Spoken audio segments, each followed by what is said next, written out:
Hello friends, how are you? कैसे हैं आप लोग? मेरा नाम सत्यम है। आइए आज हम लोग आगे बढ़ते हैं और आर्टिकल 4 को इन डिटेल समझने की कोशिश करते हैं।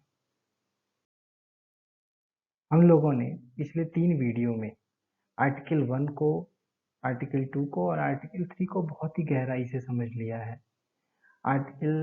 इन 3 आर्टिकल्स के माध्यम से हम लोगों ने बहुत ही गंभीर गंभीर प्रश्नों को समझने की कोशिश की है कि आखिर क्यों हमारे देश के दो दो नाम को इंडियन कॉन्स्टिट्यूशन में मेंशन किया गया है, आखिर क्यों हमारे देश को यूनियन ऑफ स्टेट्स कहा गया है, आखिर टेरिटरी ऑफ इंडिया और यूनियन ऑफ इंडिया में क्या डिफरेंस है।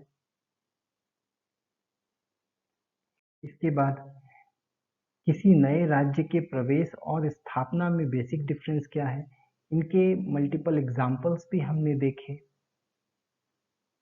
गोवा, दमन एंड दीव, दादरा नगर हवेली, यनम, माहे, पुदुचेरी, कराईकल, इन सभी की हिस्ट्री को हमने देखा। इसके बाद आखिरी में हम लोगों ने देखा कि संविधान के द्वारा किस प्रकार केंद्र को राज्य के ऊपर अत्यधिक शक्तियां प्रदान की गई हैं, जिसके कारण केंद्र सरकार यदि चाहे तो राज्य के अस्तित्व को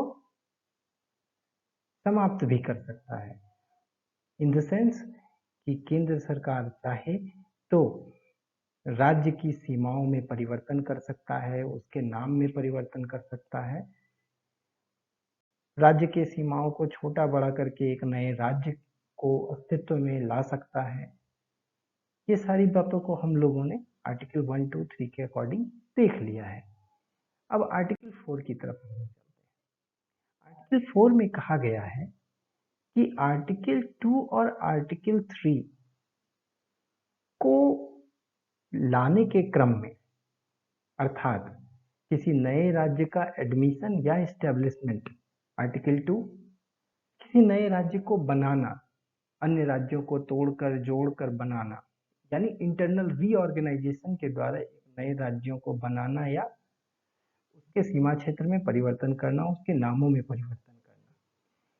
इन दोनों ही बातों के दौरान संविधान के 2 अनुसूचियों में परिवर्तन होता है, फर्स्ट शेड्यूल और फोर्थ शेड्यूल।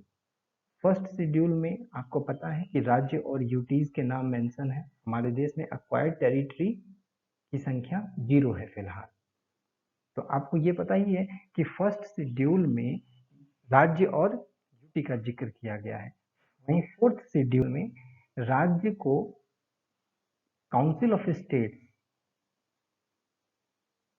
यानी राज्यसभा में कितनी सीट्स प्रदान किए गए यह मेंशन किया गया है। किसी नए राज्य का प्रवेश होगा यूनियन में, या फिर किसी राज्य का सीमा क्षेत्र परिवर्तित होगा और नया राज्य या यूटी बनेगा, तो वैसे केस में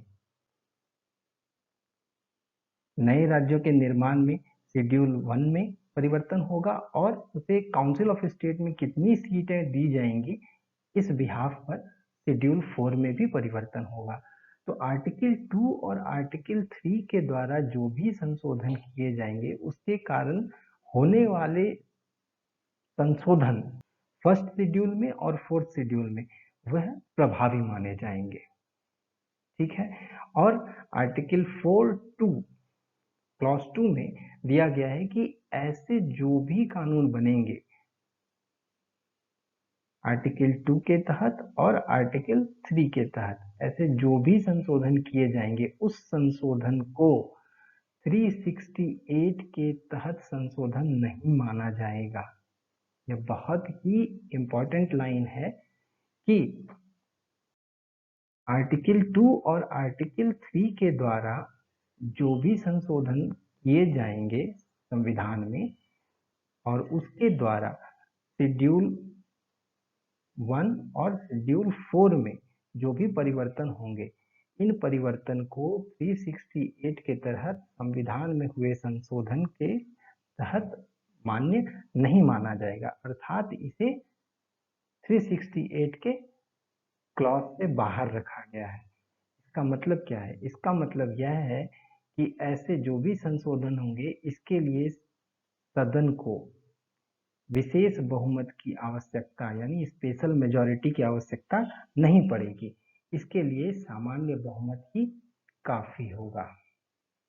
ठीक है, अब फर्स्ट शेड्यूल को आप जरा एक बार, हम लोगों ने पहले भी देख लिया है, इसे एक बार देख लेते हैं कि article first schedule article 1 and 4 से रिलेटेड है, जिसमें स्टेट्स और यूटीज का किया गया है। और फोर्थ शेड्यूल को आप देखेंगे, यह आर्टिकल 4(1) 80 क्लॉज 2 से रिलेट है, जिसमें कि मेंशन किया गया allocation of seats in the council of states. अब इसमें आप देख सकते हैं कि आंध्र प्रदेश को 11 सीट है, और आंध्र प्रदेश रीऑर्गेनाइजेशन एक्ट के द्वारा जब तेलंगाना को विभाजित किया गया तो सीट्स में भी बंटवारा किया गया और तेलंगाना को 7 सीट राज्यसभा में प्रदान किया गया। इसी प्रकार अन्य स्टेट्स और यूटीज को भी जितने जितने सीट्स राज्यसभा में दिए गए हैं उसे शेड्यूल 4 में मेंशन किया गया है। क्या है? आर्टिकल 4। धन्यवाद।